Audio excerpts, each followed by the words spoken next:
A particle performs linear SHM with period 6 seconds is at the positive extreme position at t is equal to 0. तो यहां पे बोला गया है एक पार्टिकल जो लीनियर एसएचएम परफॉर्म कर रहा है उसका टाइम पीरियड 6 सेकेंड दिया हुआ है। और टाइम पीरियड होता है अगर एक ऑब्जेक्ट एक जगह से निकला और यहां से वो जाएगा मेन पोजीशन की तरफ, मेन पोजीशन से अगेन एक्सट्रीम पोजीशन की तरफ और फिर से मेन पोजीशन और मेन पोजीशन से फिर से अपने उसी जगह पर अगर आता है तो इसको एक ऑसिलेशन कहते हैं। और इसी एक ऑसिलेशन को कंप्लीट करने के लिए जो समय लगता है उसी को कहते हैं time period of this SHM and that time period of this SHM is 6 second, जिसको हम कैपिटल T से इंडिकेट करेंगे। T is equal to 6 second दिया हुआ है। Is at positive extreme position at T is equal to 0। एक object जो है जो लीनियर SHM परफॉर्म करता है, फिलहाल की कंडीशन में उस ऑब्जेक्ट को हमने एक्सट्रीम पोजीशन पर रख दिया है, पॉजिटिव एक्सट्रीम पोजीशन पर रख दिया है at time t is equal to 0। So ये जो ऑब्जेक्ट हमने रखा है at time t is equal to 0, इतने समय पर ऑब्जेक्ट पॉजिटिव एक्सट्रीम पोजीशन पर है। आगे देखते हैं। The particle is found to be at a distance of 3 centimetre from this position at time t is equal to 7 second. तो ये time t is equal to 0 second है और जैसे ही इसका टाइम बढ़ता है 1 सेकेंड, 2 सेकेंड, 3 सेकेंड, ऐसे करते करते जब तक ये 7 सेकेंड हो जाता है तब तक ये ऑब्जेक्ट एक्सट्रीम पोजीशन से कितना डिस्टेंस कवर कर लेता है, तब ये 3 सेंटीमीटर इतना डिस्टेंस कवर कर लेता है। तो ये लिख देंगे हम, ये जो डिस्टेंस है यहां से यहां तक का डिस्टेंस हम ले लेते हैं b is equal to 3 centimetre. इतना डिस्टेंस ये कवर करता है at time t is equal to 7 second में। t is equal to 7 second. Find amplitude of SHM। तो ये जो SHM परफॉर्म कर रहा है, इस SHM का जो मैक्सिमम डिस्प्लेसमेंट होता है from its mean position, that is nothing but amplitude. ये एम्पलीट्यूड आपको कैलकुलेट करना है। यहां से यहां तक का डिस्टेंस दैट इज a, ये आपको कैलकुलेट करना है। सो गिवन में क्या दिया है वो हम लिख लेते हैं। हमें दिया हुआ है b का वैल्यू दैट इज 3 सेंटीमीटर। हमें आगे चल के यहां से यहां तक का जो डिस्टेंस है उसकी भी हमें जरूरत पड़ेगी और यहां से यहां तक का जो डिस्टेंस कहलाएगा ये कहलाएगा displacement of this SHM and which is indicated by x। x is equal to what, ये आपको निकालना पड़ेगा। आपने इस एम्पलीट्यूड में से अगर इतना लेंथ माइनस कर दिया तो आपको x का वैल्यू पता चलेगा। So x can be written as x is equal to a minus b। इसको आप इस तरीके से भी लिख सकते हैं, it is a minus of 3। x is equal to a minus 3। हमारे पास में टाइम का वैल्यू है that time t is equal to 7 second. जब ऑब्जेक्ट यहां पे रहता है, अगर आपको यहां का डिस्प्लेसमेंट निकालना है और ऑब्जेक्ट यहां पे रहता है तो वो कितने समय, यहां पे टाइम कितना है इसके लिए, तो time t is equal to 7 second है। तो ये पोजीशन के लिए जब भी आप टाइम सिलेक्ट करोगे तो ये 7 सेकेंड सिलेक्ट करोगे। अब आपको मैंने इसके पहले के भी एग्जाम्पल में ये चीज बताया था कि जब भी कोई ऑब्जेक्ट मीन पोजीशन से आगे डिस्प्लेस करता है तो उसके लिए जो इक्वेशन अप्लाई होता है वो इक्वेशन ये रहता है। लेकिन जब भी कोई ऑब्जेक्ट एक्सट्रीम पोजीशन से आगे बढ़ता है तो उसके लिए ये इक्वेशन रहता है। तो अब हमें यहां पे क्योंकि time t is equal to 0 बोला है, मतलब सबसे पहले तो ऑब्जेक्ट यहीं पे प्रेजेंट रहेगा और यहां से वो आगे बढ़ेगा सो दैट टाइम आगे बढ़ते जाएगा। मतलब इतना कंफर्म हो जाता है कि ऑब्जेक्ट जो है वो एक्सट्रीम पोजीशन से आगे बढ़ेगा।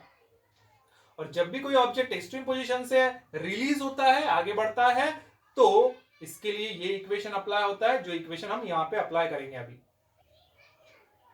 Equation for the displacement of an object released from extreme position it is x is equal to a cos omega t। क्योंकि ये पॉजिटिव एक्सट्रीम पोजीशन से रिलीज हो रहा है, इसलिए आप यहां पे प्लस लिखोगे, plus a cos omega t। अब इस इक्वेशन में हम वैल्यूज पुट कर देते हैं। तो यहां पे x का जो वैल्यू है ये है a माइनस 3। ये जो 3 है सेंटीमीटर में है, तो यहां पे हम लिख देंगे a minus 3 and it is equal to, ये हो जाएगा a and this is cos omega की जगह पर हम लिखेंगे ट्वाइस पाया बाय टी, क्योंकि omega is equal to twice pi by capital T होता है। So this is twice pi divided by capital T multiplied by this small T. अब यहां पे हम हर एक की वैल्यूज पुट कर देंगे, क्योंकि ये जो इक्वेशन हमने अप्लाई किया है, ये इक्वेशन फिलहाल ऑब्जेक्ट ये पॉइंट पर है ऐसा हमने कंसीडर किया है, और इसलिए x का जो डिस्टेंस बनता है ये बनता है a माइनस ऑफ 3, और इसी पॉइंट पर जो टाइम बनेगा वो बनेगा 7 सेकेंड। और इस लीनियर एसएचएम का जो टाइम पीरियड आपको दिया हुआ है वो है 6 सेकेंड। सो यहां पे वैल्यूज पुट कर देते हैं। सबसे पहले हम क्या करते हैं, इस a को नीचे साइड ले लेते हैं। So this is a minus 3 divide by a, it is equal to, ये हो जाएगा cos and this is twice pi divided by t का वैल्यू है 6 मल्टीप्लाइड बाय 7। सो इसको आप सॉल्व कर सकते हैं। This is a divided by a, आप a को स्प्लिट करेंगे and this is 3 divided by a, it is equal to, ये हो जाएगा 2 3 6, दिस इज cos। अब पाई बाय 3 कितना होता है, तो पाई बाय 3 होता है 60। ये आप लिख सकते हैं pi by 3, it is equal to what, it is 180 divided by 3 and it is equal to 60 मिलेगा। तो आप पाई बाय 3 की जगह पर 60 पुट कर सकते हैं। तो यहां पे हो जाएगा ये 60 मल्टीप्लाइड बाय 7। अब आप इसको कैलकुलेट करेंगे। This a divided by a is 1 minus 3 by a, आप ऐसे लिख सकते हैं and it is equal to cos। अब ये 60 मल्टीप्लाइड बाय 7, इसको हम मल्टीप्लाई कर लेते हैं, तो ये हो जाएगा 0 6 7 42। सो दिस इज 420। आप इस 420 को कुछ इस तरीके से भी स्प्लिट कर सकते हैं। Look at here, this is 1 minus 3 by a, it is equal to, this is cos and this is 360 plus 60। इन दोनों को ऐड करके देखिए, आपको 420 मिल जाएगा। अब आपको एक और फॉर्मूला याद रखना है, वो फॉर्मूला है cos 360 प्लस थीटा, या फिर cos 360 प्लस अल्फा, ऐसा दिया रहेगा। It is equal to cos theta या फिर cos अल्फा, आप ऐसा बोल सकते हैं, जो भी यहां पे वैल्यू थीटा प्लस अल्फा करके दिया होगा। सो इस फॉर्मूले को आप ऐसा लिख सकते हैं 1 माइनस 3 बाय a, ये जैसे का वैसे, it is equal to, this is cos 60। cos 360 plus theta कितना होता है, तो cos थीटा होता है, सो इट इज cos 60। और हमें पता है कि cos 60 कितना होता है, cos 60 जो होता है ये होता है 1/2। तो ये इक्वेशन को हम कुछ इस तरीके से लिखते हैं इधर, it is 1 minus 3 by a, it is equal to, this is 1/2। cos 60 होता है 1/2, तो यहां पे वैल्यू हमने पुट कर दिया। अब इसको हम सॉल्व कर लेते हैं। इसको इधर साइड लेके आते हैं और ये 3 बाय ए माइनस 3 बाय ए जो है उसको उधर साइड लेके जाते हैं, तो ये प्लस का इधर साइड में माइनस होगा, तो आप लिख सकते हैं 1, ये प्लस का इधर साइड में minus 1/2, it is equal to, और ये माइनस 3 बाय ए उधर साइड में जाएगा तो प्लस हो जाएगा, प्लस 3 बाय ए, आप ऐसा लिख सकते हैं। अब आप इसको कैलकुलेट करेंगे, 1 में से हाफ जाएगा तो हाफ ही रहेगा, सो ये हो जाएगा, इसको आप क्रॉस मल्टीप्लाई करके भी निकाल सकते हैं, देख लीजिएगा, ये आएगा आपका 1/2, इट इज इक्वल टू, ये हो जाएगा 3 बाय ए। अब आप इस a को इधर साइड में लेके जाइए और 2 को इधर साइड में लेके जाइए, तो a इज इक्वल टू, ये हो जाएगा 3 multiplied by 2, so this is a is equal to 6।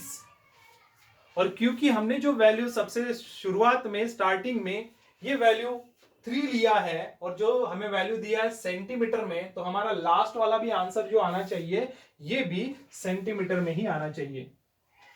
अगर आपको इसको लास्ट में कन्वर्ट करना है मीटर में तो आप वैसा भी कर सकते हैं। So this is a is equal to 6 into 10⁻⁻² metre.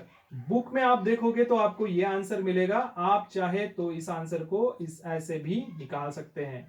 सो हमें जो क्वेश्चन यहाँ पे दिया था, जिस क्वेश्चन में बोला गया था कि ऑब्जेक्ट को at time t is equal to 0 से अगर आप रिलीज करते हो और वो object time t is equal to 7 second लेते हुए ये 3 सेंटीमीटर का डिस्प्लेसमेंट अगर एक्सट्रीम पोजीशन से करता है, इस तरीके से ये ऑब्जेक्ट लीनियर एसएचएम कर रहा है, तो वो जो ऑब्जेक्ट लीनियर एसएचएम कर रहा है उसका एम्पलीट्यूड क्या है। एम्पलीट्यूड मतलब मीन पोजीशन से मैक्सिमम डिस्टेंस कितना है। तो मीन पोजीशन से मैक्सिमम डिस्टेंस हमने कितना निकाला है, एम्पलीट्यूड कितना निकाला है, 6 सेंटीमीटर इतना। सो आई होप स्टूडेंट्स आपको ये न्यूमेरिकल समझ में आया होगा। अगर न्यूमेरिकल अच्छा लगे, अगर आपको समझ में आया तो प्लीज वीडियो को लाइक करिए। आप इस वीडियो को अपने फ्रेंड के साथ में भी शेयर करिए सो दैट उनको भी इसका इंफॉर्मेशन मिल सके। अगर कोई क्वेरीज होगा, ऐसा कोई न्यूमेरिकल होगा जो आपको समझ में नहीं आता है, तो आप कमेंट सेक्शन में आप मुझे बिल्कुल बता सकते हैं। कमेंट में आप लिखिएगा पेज नंबर और एग्जाम्पल नंबर, सो मैं आपको वो न्यूमेरिकल सॉल्व करा दूंगा।